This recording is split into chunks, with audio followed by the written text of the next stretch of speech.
आज का टॉपिक ही इस बारे में है कि हमारे मैक्रो न्यूट्रिएंट्स के बारे में आप आज हम जानेंगे और किस तरीके से हमें वो हमारे हेल्थ के लिए और हमें अब इम्पॉर्टेंट है, हमें किस तरीके से उसको अपनी डाइट में इंक्लूड करना चाहिए और सब उसकी बेनिफिट्स के बारे में आज हम जानेंगे। तो मैं क्विकली अपनी स्क्रीन शेयर कर देती हूँ पहले।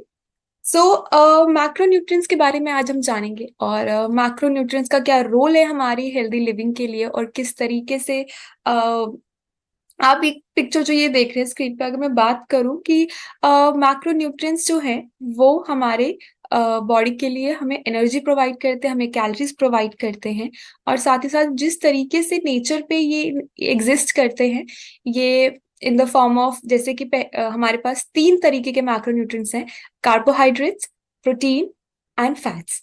और जिस तरीके से ये नेचर में एग्जिस्ट करते हैं, हर एक कुछ जो नेचुरली हमारे आसपास जो फूड आइटम्स हैं उसमें ये या तो प्रोटीन होगा या कार्बोहाइड्रेट्स और फैट्स होंगे, कभी कभी ये मिक्सचर होते हैं, या प्रोटीन कार्बोहाइड्रेट्स होगा या प्रोटीन और फैट्स का मिक्सचर हुआ। तो हर तरीके से, और अगर हम अब बात करें कि अगर हम एक प्लेट देख रहे हैं, एक बैलेंस्ड मील, तो हम ये नहीं कहते कि सिर्फ प्रोटीन है उसके अंदर या सिर्फ कार्बोहाइड्रेट्स है या सिर्फ फैट्स है। नहीं, तो हम उसमें एक बैलेंस तरीके से उसको अरेंज करते हैं ताकि हमें हर एक चीज का बेनिफिट अच्छे से मिल सके। अगर मैं ये हम देख रहे हैं कार्ब्स, प्रोटीन एंड फैट्स, तो आप लोग ये देख रहे हैं कि हमारे पास कार्ब्स के ये ऑप्शंस हैं, हमारे पास प्रोटीन के ऑप्शंस हैं और हमारे पास फैट्स के ऑप्शंस हैं।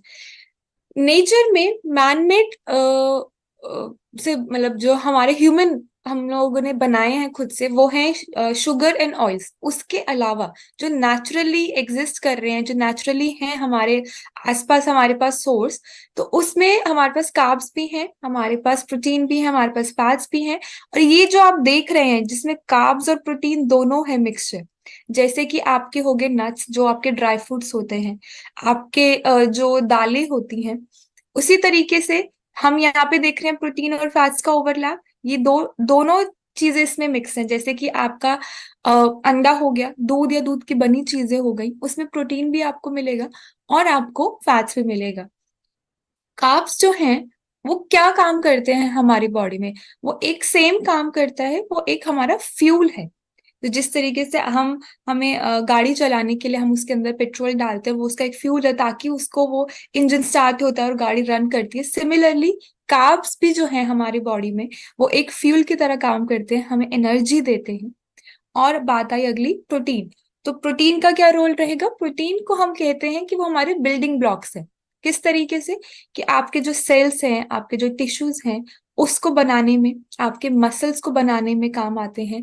और उनका रोल है कि आपके बॉडी में बहुत तरीके के हॉर्मोन्स होते हैं उनमें। उसके बाद हम बात करें कि अगर हम एक हेल्दी वेट के लिए बात करते हैं, हम बहुत टाइम से कहते आए हैं प्रोटीन रिच डाइट लेने के लिए, वो एक हमें एक फुलफिलिंग फील कराते हैं। बात आई फैट्स की। फैट्स जो है, फैट्स को हम कहते हैं कि एक इंसुलेटिंग ब्लैंकेट है। तो इंसुलेटिंग ब्लैंकेट का मतलब जिस तरीके से कि हम एक कंबल में अगर अपने आप को रखते हैं तो एक हमें एक वार्म, एक गर्म महसूस होता है। ठीक है, हमें एनवायरनमेंट के जो भी आसपास से हमें बचा के रखता है। सिमिलरली वैसे ही फैट्स आपके बॉडी के अंदर वही काम करते हैं। हम इस प्रोग्राम में देख रहे हैं, हमने गट रीसेट देखा, हमने इंटेंसिव फेज देखा, अभी हम लोग मेंटेनेंस फेज में हैं। और आप सभी देख रहे होंगे कि हर किसी का, हर एक इंडिविजुअल, हर एक इंसान का, हर एक व्यक्ति का अपना एक खुद का अ, एक गोल है कि उसे किस तरीके से अपना वेट मेंटेन करना है, किस तरीके से वेट लेके जाना है। अगर आपको वेट हर जर्नी में, चाहे वो आप वेट लॉस करें, आप वेट गेन करें या मसल गेन करें, या आपका अगर बॉडी वेट जो आपका हेल्दी वेट है उसके बिल्कुल बराबर है, तो आपको उसको मेंटेन करना होता है। तो इस तीनों स्टेजेस पे जो आपका जरूरत है आपकी बॉडी में प्रोटीन, फैट्स और कार्बोहाइड्रेट की, वो उस हिसाब से बदल जाती है कि कितनी जरूरत किस किस चीज की है। तो मैं अगर पहले बात करूं वेट लॉस की, तो इस टाइम पे जो हमारा डिस्ट्रीब्यूशन होगा हमारी मील्स में हमारे मैक्रो न्यूट्रिएंट्स का, वो इस तरीके से होगा कि हाई प्रोटीन और फिर हम एक लो कार्ब्स और लो फैट। तो जिस तरीके से मैंने कहा पहले ही कि प्रोटीन का रोल क्या है कि आपको सटाइटी फील, मतलब आपको एक भरपूर रहने का एक वो देता है कि आपका पेट भरा हुआ है, आपको बार बार भूख नहीं लगे। तो वो जो एक सटाइटी फीलिंग होती है कि हाँ हमें अब और कुछ खाने की जरूरत नहीं है, हमारा पेट भर गया है, तो वो आपको प्रोटीन से मिलेगा। तो उस वजह से आपका वो जो वेट लॉस का गोल है वो आप अचीव कर सकते हैं। साथ ही साथ आप देख रहे हैं कि यहाँ पे हमने एक रेंज दे रखी है, जैसे 35 से 50%, 20 से 35%, कोई एक नंबर नहीं दिया कि इतना ही परसेंट आपको एक मैक्रोन्यूट्रिएंट लेना है या इतना ही ग्राम कुछ लेना है। एक रेंज दी गई है। दूसरी चीज मैंने यहाँ पे बात की है लो कार्ब और लो फैट। मैंने वर्ड यूज करा है लो। हम ये नहीं कह रहे कि नो मतलब उसको लेना नहीं है, हमें लेना है। लो मतलब कि उसका जो पोर्शन है, उसका जो क्वांटिटी आपकी प्लेट में रहेगा वो एक मैक्रोन्यूट्रिएंट्स के कंपेयर में कम होगा। जैसे प्रोटीन के कंपेयर में अगर प्रोटीन के हिसाब से वो थोड़ा कम होगा आपका कार्ब्स और फैट। दूसरी बात आई हमारी मेंटेनेंस की। जब हम हमारा एक गोल जो है वेट को अचीव करने, जो हेल्दी वेट का, वो हमने कर लिया, अब हमें उसे बरकरार रखना है, तो उसके लिए हम क्या करेंगे, जो हमारे तीनों मैक्रोन्यूट्रिएंट्स हैं उसकी जितनी जरूरत है एक मॉडरेशन में, ना ज्यादा ना कम, जितनी जरूरत है उतनी हम लेंगे। तीसरी चीज आई मसल गेन पे। तो आप सबने देखा है कि जब आप वेट लॉस करते हैं तो आपका जो मसल थोड़ा लूज होता है। दूसरी चीज हमने पहले के सेशंस में भी ये सब जाना कि एक टाइम के बाद वेट आपका अटक भी जाता है, कुछ चेंजेस नहीं दिखते। और तीसरी कि अगर आप आपका गोल ही है कि आपको उसको आपकी वेट को आपको इस तरीके से चेंज करना आपकी बॉडी को कि उसमें मसल ज्यादा हो, तो उस टाइम पे जो मैक्रो न्यूट्रिएंट्स होंगे कि आपका प्रोटीन भी हाई होगा, आपका कार्ब्स भी आपकी डाइट में हाई होगा, बट लो फैट। अब क्वेश्चन आएगा कि वे मसल गेन कर रहे हैं तो हम कार्ब्स क्यों ज्यादा लें। तो हम इंडियंस जिस तरीके से हमारा खाना है कि आप लोग हम लोग हमारा जो मेन खाना है जैसे दाल, हमारा जो रोटी या चावल, वो हमेशा हर मील में रहता है। और जो हमारे कार्ब्स हैं वो हमें एनर्जी देते हैं, जैसे कि मैंने पहले कहा। तो जब हम मसल गेन की बात करते हैं, हमारा रूटीन इस तरीके से होता है कि हम स्ट्रेंथ ट्रेनिंग ज्यादा करते हैं, हम इंटेंसिव वर्कआउट ज्यादा करते हैं, और वो वर्कआउट करने के लिए जो हमें एनर्जी, जो ताकत चाहिए, वो हमें कार्बोहाइड्रेट प्रोवाइड करेगा, वो देगा। चाहे वो एक्सरसाइज करने से पहले हो और उसके बाद हो, और उस ड्यूरिंग जब हम एक्सरसाइज कर रहे हैं उस तीनों टाइम पे जो हमें एनर्जी चाहिए वो आपके कार्बोहाइड्रेट देंगे।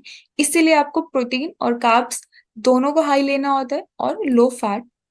अब बात करते हैं हम हमारे स्टार्ट करते हैं पहले मैक्रोन्यूट्रिएंट्स के बारे में। इंडिविजुअली अब एक एक को हम जानेंगे किस तरीके से सबका रोल है। तो पहली, ये आप एक सर्वे देख रहे हैं, तो ये हिंदुस्तान टाइम्स ने एक सर्वे किया था, और रिसेंट का ही सर्वे है, जिसमें हमने देखा कि हमारे अब पहले देख रहे हैं, ये इट्स बिल्डिंग ब्लॉक्स लिखा हुआ है, मतलब कि हम प्रोटीन के बारे में बात कर रहे हैं। तो जो हमारा सर्वे हुआ है वो प्रोटीन को लेके हुआ है।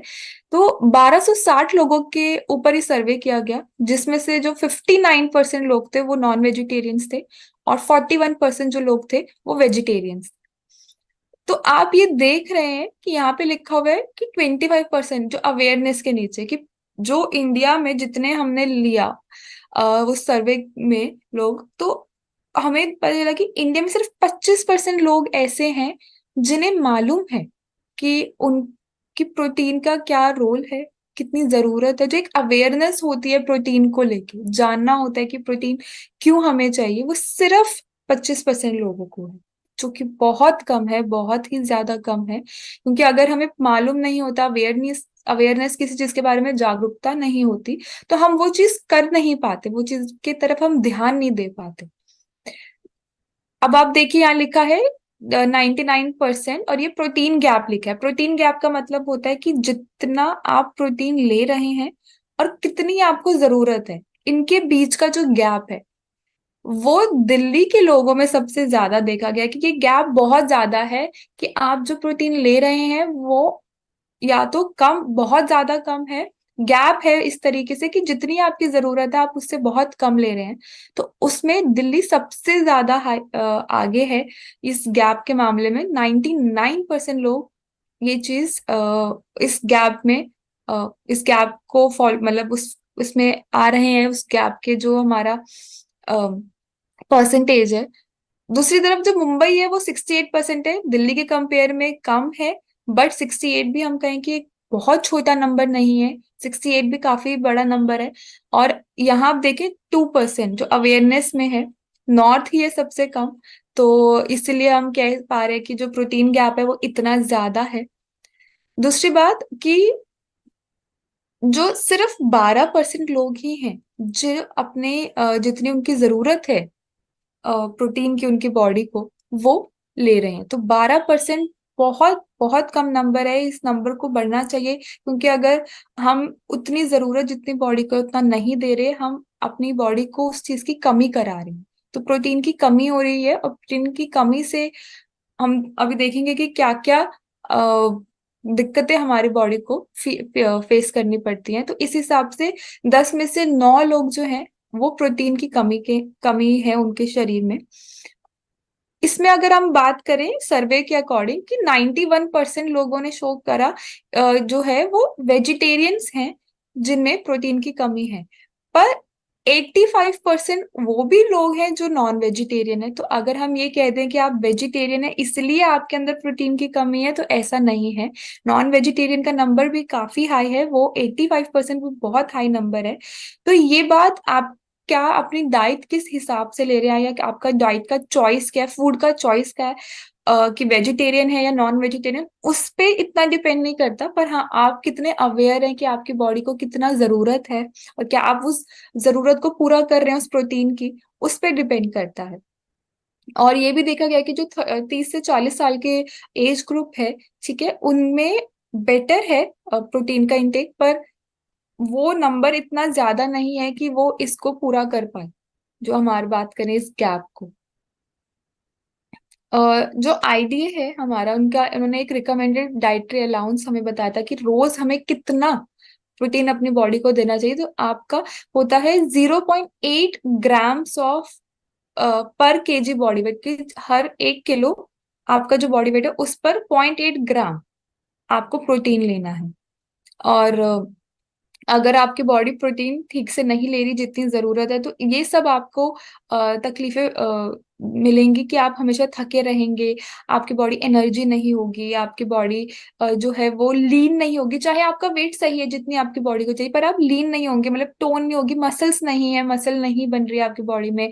और अगर कोई भी आपके इंटरनली या किसी भी तरीके से आपको इंजरी हो जाती है, कई कई बार एक्सरसाइज करते हमारा वियर एंड टीयर होता है, और उसके बाद या कोई भी इंजरी हो जाती है, तो आपकी बॉडी रिकवर नहीं कर पाती इंटरनली, तो स्पेशली क्यों, क्योंकि हम कह रहे बिल्डिंग ब्लॉक्स वो बनाता है वो सेल्स को, वो दोबारा से अगर प्रोटीन ही नहीं है तो वो रिकवरी नहीं हो पाएगी। उसके बाद हेयर फॉल सबसे ज्यादा देखा गया है उन लोगों में जिनके अंदर प्रोटीन की कमी होती है। आगे हम बात करें कि जो हमने बात की हमारा एक रिकमेंडेड अलाउंस है जो हमें बताया गया कि कितना प्रोटीन हमें चाहिए, उस बेसिस पे एक और रिसर्च कंडक्ट करी गई कि जो आप देख रहे हैं ये सबसे लाइट ब्लू, कि कुछ लोगों को जो हमारा जरूरत है 0.8 ग्राम उससे कम प्रोटीन दिया गया, एक हमारे ग्रुप लोगों को 1.8 ग्राम पर केजी बॉडी वेट दिया के हिसाब से प्रोटीन दिया गया, और एक को 3 ग्राम पर केजी बॉडी वेट के हिसाब से, जो येलो वाले हैं उनको प्रोटीन दिया गया। तो उस हिसाब से इन्होंने तीन हमने पैरामीटर्स देखे कि आपका बॉडी वेट पे क्या चेंजेस आएंगे, आपके फैट मास पे, और फैट फ्री मास मतलब कि आपका लीन बॉडी मास पे क्या चेंजेस आते हैं। तो अगर मैं बात करूँ जो 0.7 है, जो हमारी रिकमेंडेड अलाउंस जो हमें लेना चाहिए उससे भी कम अगर हम ले रहे हैं, तो उन लोगों का जो बॉडी वेट है वो उस हिसाब से चेंज नहीं होगा जितना होना चाहिए। अगर किसी को वेट लॉस करना है तो वो उतना नहीं होगा, क्योंकि उसकी बॉडी में प्रोटीन की कमी है, मसल गेन नहीं होगा। एज कंपेयर अगर मैं बात करूँ जो हम 1.8 ग्राम पर केजी बॉडी वेट। दूसरा पैरामीटर्स अगर मैं बात करूँ फैट, तो उनकी बॉडी में डेफिनेटली फैट ज्यादा होगा, क्यों, प्रोटीन कम है तो मसल बिल्डिंग नहीं हो रही, तो फैट ज्यादा ही रहेगा, हाई फैट मास होगा। और जो हमारा फैट फ्री मास या हमारा लीन बॉडी मास है वो कम, बिल्कुल ही नेगेटिव में चला गया। बात आई 1 ग्राम और 3 ग्राम को अगर हम कंपेयर करें, तो 1.8 वाले का जो आप देख रहे हैं टावर, वो अच्छे से आप फॉलो कर, मतलब उनका चेंजेस दिख पा रहे हैं, और फैट भी कम है, और मसल मास हम देख रहे हैं बढ़ रहा है। पर अगर आप देखें कि 0.18 और 3 में ज्यादा डिफरेंस आप इतना नहीं देखेंगे। तो इसको हम कह सकते हैं अभी अगर हम पहली स्लाइड पे जाएं, पहले हमने देखा कि एक रेंज दी थी हमने कि कितना आपको प्रोटीन और कार्ब्स और फैट को अपने जो आपका गोल है उस हिसाब से कितना लेना चाहिए। तो इस हिसाब से हमारी जो प्रोटीन की रेंज निकलती है कि 0.8 से 1.8 ग्राम पर केजी बॉडी वेट, ये हमारा मैक्सिमम है हमारी बॉडी को लेना चाहिए। इससे ज्यादा अगर हम लेते हैं 3 ग्राम या उससे ज्यादा, तो हमारी बॉडी में कोई ऐसा ऐसा सिग्निफिकेंट चेंज नहीं दिखेगा कि हम उसको ऑब्जर्व कर पाए, हमारी बॉडी बहुत ज्यादा प्रोटीन ले रहे हैं तो ज्यादा अच्छा रिजल्ट दिखाएगी, नहीं। जितनी उसकी मैक्सिमम रिक्वायरमेंट है और उससे ज्यादा भी लेते हैं तो इतना चेंज नहीं है, तो हम उसको उस रेंज में ही रखें। और प्रोटीन कितना एक लेना है, 0.8 ग्राम जो है वो एक नॉर्मल इंसान के लिए, चाहे वो एक्सरसाइज कर रहा है या नहीं, मतलब जो बहुत हल्की एक्सरसाइज कर रहा है। पर अगर कोई स्पोर्ट्स पर्सन है, अगर कोई बहुत इंटेंस वर्कआउट कर रहा है, डेफिनेटली उसका 0.8 से ज्यादा की जरूरत होगी, जो हमने अब देख लिया इस रिसर्च के थ्रू कि 1.8 ग्राम हमारा एक मैक्सिमम रेंज हो सकता है। उसके बाद कि हमारा जो प्रोटीन को हमें लेना है उसको हम किस तरीके से डिवाइड करें, तो ये पिरामिड जो आप देख रहे हैं इसमें जो बेस होता है वो सबसे इंपॉर्टेंट चीज बता रहा है। जैसे जैसे हम ऊपर जा रहे हैं तो उसका वो दिखा रहा है कि नीचे की जो सबसे बेस पे चीज है वो सबसे ज्यादा इंपॉर्टेंट हमें ध्यान रखनी है एज कंपेयर जो सबसे टॉप पे है। तो सबसे पहली चीज है कि आपका टोटल डेली प्रोटीन इंटेक, कि पूरे दिन में आपका प्रोटीन का इंटेक कितना है वो डिपेंड करता है। जैसे कि हमने पहले भी सर्वे पे देखा कि जो जरूरत है हम उसी को पूरा नहीं कर पा रहे हमारी बॉडी में, और 0.8 ग्राम पर केजी बॉडी वेट के हिसाब से आप लोग अपना प्रोटीन रोज अपनी बॉडी को उतना दीजिए। दूसरी चीज है कि डेली प्रोटीन का डिस्ट्रीब्यूशन की ये नहीं कि हमने एक मील तो प्रोटीन वाली रिच ले ली, बाकी प्रोटीन नहीं दिन में लिया, नहीं। उसको प्रॉपर थ्रू आउट पूरे दिन में उसको अच्छे से डिवाइड करें आपके ब्रेकफास्ट में। और अगर आप मिड मॉर्निंग में अच्छे से उसको प्रोटीन लेते हैं, आपकी बॉडी और अच्छे से यूज कर पाती है। और फिर आप थोड़ा प्रोटीन अपना लंच और डिनर हर थ्रू आउट द मील आप उसको डिवाइड करें, ताकि आपकी बॉडी उसको अच्छे से यूज कर सके, यूटिलाइज कर सके, और उसका अच्छा बेनिफिट आपकी बॉडी को दे सके। तीसरी चीज प्रोटीन क्वालिटी। प्रोटीन क्वालिटी क्या रहता है कि कैसे हम कहेंगे कि कोई प्रोटीन, कोई भी फूड आइटम प्रोटीन की उसकी क्वालिटी अच्छी है या उसकी क्वांटिटी है। एक तो उसके अंदर कितना प्रोटीन है वो क्वांटिटी है, और क्वालिटी मतलब कि जितने भी हमारे असेंशियल अमाइनो एसिड्स हैं वो हमें उस प्रोटीन के अंदर मिले। तो कुछ जैसे हमारे फूड आइटम्स होते हैं जिसमें कुछ तरीके के एसेंशियल अमाइनो एसिड नहीं होते, और सब में सारे अमाइनो एसिड्स नहीं होते। तो हम ये देखें कि हम कौन से दो फूड आइटम्स को एक साथ लें ताकि हमारे सारे जो एसेंशियल अमाइनो एसिड्स हमारी बॉडी को मिल सके। जैसे बहुत कॉमन एग्जांपल है कि हम इंडियंस दाल चावल बहुत खाते हैं, दाल चावल बहुत कॉमन फूड है, ठीक है। अब क्या है कि जो हमारा राइस होता है उसमें एक एसेंशियल अमाइनो एसिड होता है लाइसिन, जो नहीं होता। और जो हमारी दालें हैं उसके अंदर मिथियोनिन नाम का एक अमाइनो एसिड है जो नहीं होता उसके अंदर। तो जब हम दोनों चीजों को साथ में लेते हैं तो हमारे पूरा जो हमारे बॉडी को एसेंशियल अमाइनो एसिड जितने चाहिए वो हमें मिल जाते हैं। तो इसलिए क्या कॉम्बिनेशन ले रहे हैं हम प्रोटीन के साथ और हमारे डाइट में, वो बहुत इंपॉर्टेंट रोल प्ले करता है इस प्रोटीन क्वालिटी के पॉइंट को क्लियर करने के लिए, और हमारी बॉडी में सारे अच्छे से एसेंशियल अमाइनो एसिड्स मिल सके। लास्ट इंपॉर्टेंट चीज है हमारा प्रोटीन का टाइमिंग, कि आप कब प्रोटीन ले रहे हैं। और ये स्पेशली जैसे कि हम मैंने बात किया, अगर आप मसल गेनिंग पे हैं, आप बहुत ज्यादा इंटेंसिव वर्कआउट कर रहे हैं, अगर आप कोई स्पोर्ट्स पर्सन है या आप एथलीट हैं, तो अगर आप एक्सरसाइज बहुत अच्छे से बहुत ज्यादा कर रहे हैं, विग्रस कर रहे हैं, तो हमें मालूम होना चाहिए कि हमारा प्री एंड प्रो वर्कआउट, मतलब एक्सरसाइज करने के बाद हमें मसल क्योंकि यूज हुआ है, टीयर हुआ है, टूटे हैं, उसको दोबारा बनाने के लिए प्रोटीन की जरूरत है। और वो प्रोटीन अगर हम एक्सरसाइज करने के 30 मिनट तक उस प्रोटीन को कंज्यूम कर लेते हैं तो सबसे मैक्सिमम बेनिफिट आपकी बॉडी को मिलेगा, क्योंकि उस टाइम पे आपकी बॉडी उस प्रोटीन को सबसे अच्छे तरीके से एब्जॉर्ब करेगी, जो उसको यूटिलाइज यूज करना है आपकी बॉडी में सबसे मैक्सिमम तरीके से करेगी। ये एक और हमारे पास रिसर्च है, जो कि एक रिसेंट रिसर्च पे है, कि जो हम देख रहे हैं कि हमारा प्रोटीन का बेनिफिट क्या है। ये आप देख तो आपके वेट मैनेजमेंट में हेल्प करता है, हमने जाना, क्योंकि हमें बार बार भूख नहीं लगती अगर हम अच्छे से हमारा जो मील है वो प्रोटीन रिच होता है। दूसरा, ग्लाइसेमिक रेगुलेशन, कि आपके जो इंसुलिन लेवल है आपकी बॉडी में, जो शुगर है वो एकदम से ऐसे स्पाइक नहीं करेगी, ब्लड शुगर लेवल्स को मेंटेन करेगा। तीसरा कि बोन, तो हम अगर देखें आप कि हमारी जो इंटेस्टाइन में जो इंटेस्टाइनल कैल्शियम, जो इंटेस्टाइन में आपके कैल्शियम का एब्जॉर्प्शन होता है वो अच्छा होने लगता है अगर आपकी बॉडी में सफिशिएंट जितनी जरूरत है उतना प्रोटीन है। उस वजह से अगर कैल्शियम का एब्जॉर्प्शन अच्छे से होगा तो वो डायरेक्ट लिंक करता है आपकी बोन हेल्थ से, तो आपकी बोन हेल्थ को भी इम्प्रूव करने में इसका रोल है। दूसरी, ये एक रिसर्च करी गई कि 4 हफ्तों के लिए एक वेट लॉस प्रोग्राम पे कुछ लोगों को रखा गया, और 6 महीने के लिए उसमें उन लोगों को वेट मेंटेनेंस प्रोग्राम पे रखा गया। तो उसमें क्या करा, 2 ग्रुप्स बनाए। 2 ग्रुप्स में एक ग्रुप को तो हाई प्रोटीन डाइट दी उस वेट मेंटेनेंस फेज में, और जो बाकी एक ग्रुप को हाई प्रोटीन डाइट नहीं दी गई। तो हमने रिजल्ट्स बड़े इस तरीके से देखे कि जो लोग हाई प्रोटीन डाइट ले रहे थे अपने मेंटेनेंस फेज में, मेंटेनेंस प्रोग्राम में, उनका जो वेट गेन हुआ उस टाइम पे वो कैसे था कि उनकी बॉडी में मसल गेन जो हुआ, जो मसल्स का इंक्रीज हुआ, तो वो उनकी बॉडी में दिखा कि चेंज इन वेट जो आया वो उस तरीके से आया, जो कि हेल्दी था, क्योंकि आपकी बॉडी को मसल्स की जरूरत होती है एक हेल्दी लीन बॉडी के लिए। दूसरी तरफ हमने देखा गया कि जो लोगों ने हाई प्रोटीन डाइट नहीं ली अपनी मेंटेनेंस प्रोग्राम में, उनका वेट जो बढ़ा है वो किस तरीके से कि फैट उनके बॉडी में बढ़ा, मसल्स की नहीं गेन हुआ।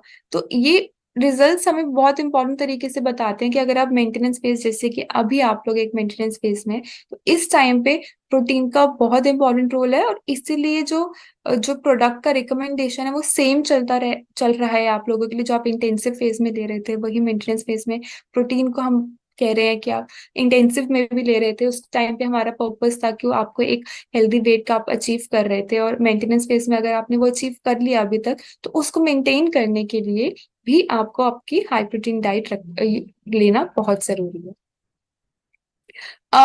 हमें मालूम है कि ये एक सर्वे अगेन है, एक डेटा है हमारे पास कि शुगर के कंजप्शन पे लेके, जिसमें कि हम देख रहे हैं कि 175 मिलियन जो टन है वो शुगर कंज्यूम की जाती है पूरे वर्ल्ड में, जिसमें इंडिया सबसे टॉप पर है।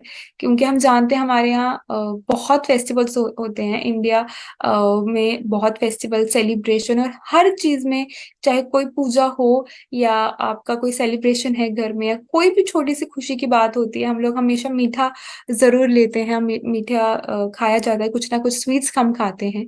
तो डेफिनेटली वो कंजप्शन बढ़ता है काफी चीजों से, और हाईएस्ट है इंडिया में एज कंपेयर चाइना। चाइना मतलब हमें मालूम है, हम सेकंड, अगर हम बात करें कि पॉपुलेशन पे चाइना की भी बहुत ज्यादा है, और इंडिया फिर भी उससे कई परसेंट काफी ज्यादा है, जिस लाइक 15.4% टोटल वर्ल्ड का जो शुगर कंजप्शन है सिर्फ इंडियंस की तरफ से है। तो ये एक मेजर रोल प्ले करता है आपके वेट मैनेजमेंट पे, आपका शुगर कंजप्शन कितना है, तो उसको हमें कंट्रोल रखना चाहिए। और आपकी हेल्थ को एक अच्छी तरीके से मेंटेन करने के लिए हम ये नहीं कह रहे कि सेलिब्रेट नहीं कीजिए आप लोग या कुछ मीठा नहीं खाइए, पर बहुत उसको लिमिट करिए। और हमारे पास बहुत हेल्दी और अल्टरनेटिव्स और भी चीजें हैं नेचुरल शुगर के फॉर्म में, हम उसकी तरफ भी अपने आप को शिफ्ट कर सकते हैं। कार्बोहाइड्रेट्स के बारे में बात करेंगे, तो कार्बोहाइड्रेट्स किस तरीके से, अगर आप हाई कार्ब डाइट लेते हैं, अगर आपकी जो डाइट है उसमें कार्ब्स बहुत ज्यादा है, तो ये एक पिक्चर फॉर्म में हम एक्सप्लेन करेंगे कि अगर आपकी बॉडी में कार्ब्स ज्यादा है तो आपका ब्लड शुगर लेवल बढ़ेगा। क्यों? क्योंकि ग्लूकोज अगर आपकी बॉडी में एंटर कर रहा है कार्ब्स के थ्रू, तो उसके अगेंस्ट में इंसुलिन रिलीज होता है। इंसुलिन लेवल्स भी बढ़ेंगे, इंसुलिन लेवल बढ़ेंगे तो इंसुलिन रेजिस्टेंस होने के चांसेस होते हैं, कि जो आपका ग्लूकोज और इंसुलिन होता है वो आपस में एक ताला चाबी की तरह काम करते हैं, कि अगर तो वो लॉक इन की में फिट हो गए तो आपकी बॉडी में मेटाबॉलिज्म कंटिन्यू होता रहेगा। बट अगर उसका इंसुलिन ज्यादा रिलीज हो गया या आपकी बॉडी में ग्लूकोज उतना यूज नहीं हुआ, वो लॉक इन की में एक साथ फिट नहीं बैठे, तो वो इंसुलिन रेजिस्टेंस आने लगती है, जिसकी वजह से हंगर या टाइनेस, बार बार भूख लगना या थकावट वो होने लगता है। दूसरा, जो भी एक्स्ट्रा इंसुलिन हमारी बॉडी में होता है वो स्टोर होता है in the form of fat, आपकी बॉडी उसको फैट की तरीके से स्टोर कर लेती है। दूसरी तरफ अगर मैं बात करूं कि आपका अ, अगर हम लो कार्ब डाइट ले रहे हैं, ठीक है, रिड्यूस्ड प्लाज्मा इंसुलिन, जो हमारा बॉडी में प्लाज्मा इंसुलिन है वो कम है, तो इससे क्या होगा, एक तो फैट स्टोरेज कम होगा। दूसरा हमारे ग्लाइकोजन सिंथेसिस, क्योंकि आपकी बॉडी में जो भी ग्लूकोज होता है वो कन्वर्ट होता है ग्लाइकोजन में, अगर जब स्टोर होता है आपकी बॉडी में उसको स्टोर करती है ग्लाइकोजन के तरीके से, तो वो कम हो जाएगा। तो ग्लाइकोजन कम होगा तो ग्लाइकोलिसिस, ग्लाइकोलिसिस क्या है कि जब बॉडी को जरूरत होती है एनर्जी के लिए तो वो ग्लाइकोजन को ब्रेक डाउन तोड़ता है उस वो शुगर लेने के लिए, तो वो कम होने लगेगा। और अगर वो कम हो रहा है तो हम देख रहे हैं कि ग्लूकोनियोजेनेसिस बढ़ जाएगा। ग्लूकोनियोजेनेसिस टर्म का मतलब है कि हमारी बॉडी एनर्जी के लिए ग्लूकोज से वो एनर्जी नहीं ले रही, किसी और तरीके से, किसी और चीज पे, सोर्स पे डिपेंड कर रही है। तो उस जब जिस चीज से, किसी और चीज से अगर हम एनर्जी लेते हैं, तो वो जो ब्रेक डाउन जो हमारी बॉडी में मेटाबॉलिज्म होता है उसको हम कहते हैं ग्लूकोनियोजेनेसिस। जो शायद कीटोजेनेसिस हम देख रहे हैं, मतलब जो कीटोन कीटोन बॉडीज जो हमारी बॉडी में होती हैं उसको हमारी बॉडी यूज कर रही है एनर्जी लेने के लिए। तो और जो हमारा, अगर हम लो कार्ब डाइट में है तो हम देख रहे हैं कि हमारा ग्लूकोज कंट्रोल में है, एकदम से हमारी बॉडी में ऐसे एकदम से स्पाइक नहीं हो रहा और फिर लो नहीं हो रहा, जिसकी वजह से हमें चाहे वो थकावट या बार बार भूख लगे। और फैट स्टोरेज कम है तो डेफिनेटली हमें इट इज हेल्पफुल कि हमें जो एक वेट लॉस हम अपनी बॉडी पे अगर करना चाह रहे हैं, एक वेट मेंटेन करना चाह रहे हैं, हेल्दी वेट, तो वो इजी हो जाता है बॉडी के लिए। तो ये एक कंपैरिजन है, अगर हम देख रहे हैं कि हाई कार्ब्स और लो कार्ब डाइट में किस तरीके से बॉडी में आ रहा है, तो डेफिनेटली हम देख पा रहे हैं क्लियरली कि लो कार्ब डाइट हमारे लिए ज्यादा अच्छी है। और कार्ब्स, लो कार्ब डाइट तो ठीक है, पर हम कार्ब्स भी दो तरीके के हैं, कॉम्प्लेक्स एंड सिंपल कार्ब्स।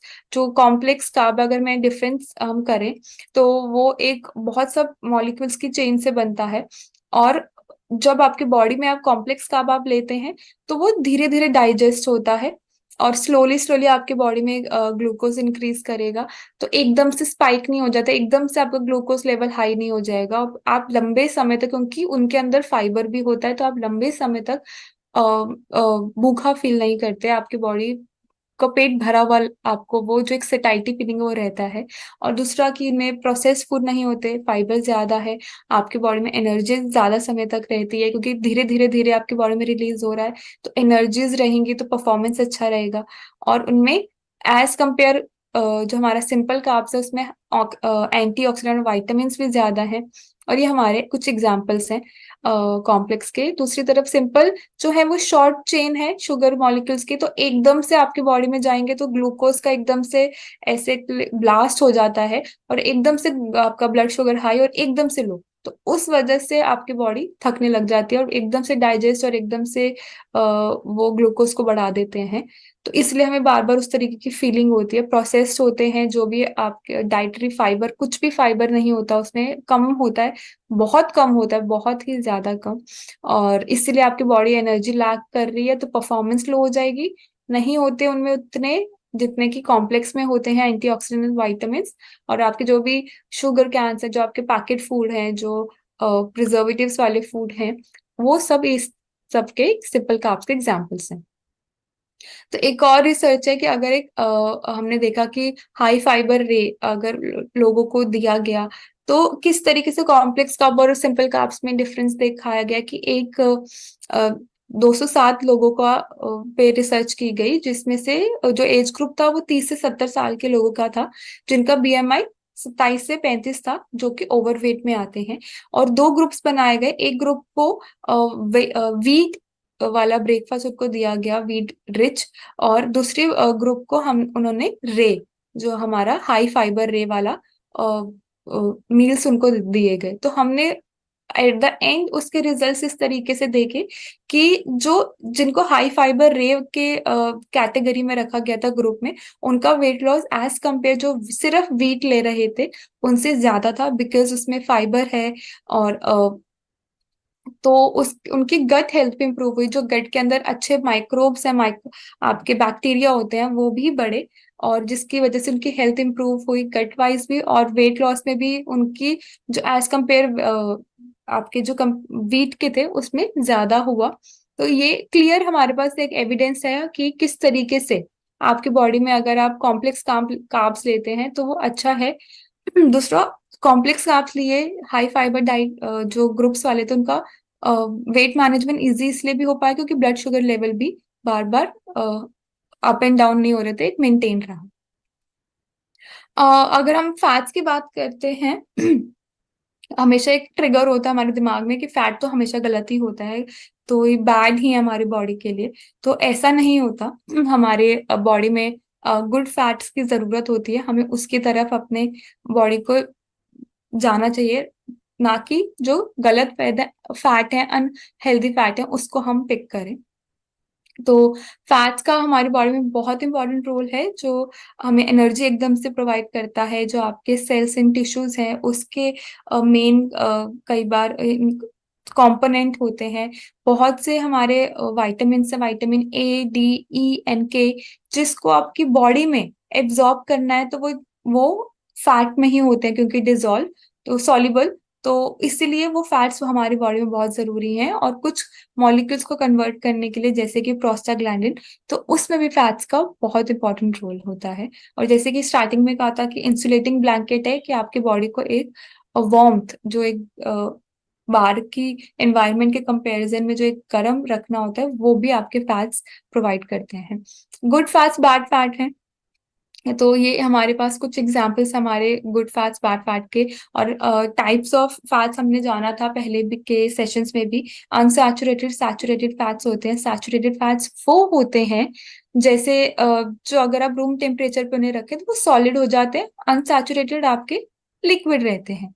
और जो हमारे ऑयल्स हैं या कुछ फैट्स होते हैं जिनमें एग्जाम्पल्स एंड सोर्स जो मिक्सचर हैं, सैचुरेटेड के भी और अनसैचुरेटेड के भी, जैसे कि आपके ऑयल्स हो गए। पर कई ऑयल्स में सैचुरेटेड ज्यादा है अनसैचुरेटेड के कंपैरिजन में, कई में अनसैचुरेटेड ज्यादा है सैचुरेटेड के कंपैरिजन में। तो एग्जाम्पल है जैसे पीनट ऑयल, मूंगफली का ऑयल हो गया, ऑलिव ऑयल हो गया, ठीक है, आपके जो भी ड्राई फ्रूट्स होते हैं, सीड्स होते हैं, ये आपके हेल्दी फैट्स में काउंट होते हैं आपका।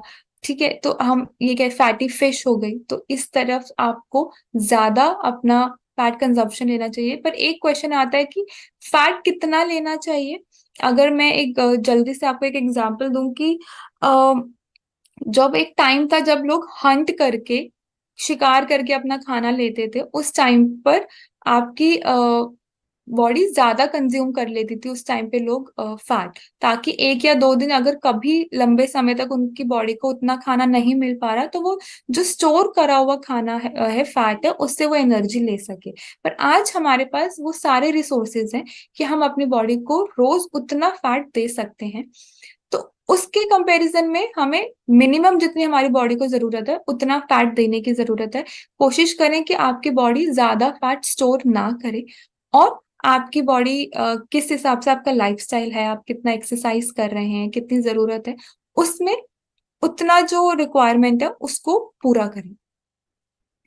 तो आज की एक्टिविटी ऑफ द डे, जैसे कि पहले भी आप लोगों को बताया कि आप लोग एक अपना डायरी मेंटेन करें जिसमें आप लिखें कि आप किस तरीके से खाना लेते हैं। और अगर आपने नहीं किया तो आज वो आपके पास एक और चांस है, तो एक डायरी मेंटेन करें जिसमें अपने मील्स लिखें, सुबह breakfast, mid morning, lunch, evening snack और डिनर, और लिखें आप क्या क्या उस पूरे दिन में ले रहे हैं, किस टाइम पे किस चीजें, ताकि एक ट्रैक रख सकें क्या आप टाइमली अपना खाना ले रहे हैं, अपने मील्स पूरे ले रहे हैं, जितना उस मील में आपकी जरूरत है खाने की उतना आप दे पा रहे हैं। स्पेशली प्रोटीन का इंटेक देखिए, क्या वो पूरे थ्रू आउट द डे उतना आप इक्वली डिस्ट्रीब्यूट कर पा रहे हैं कि नहीं। और थैंक यू सो मच, आप सबने बहुत अच्छे से सेशन समझा होगा।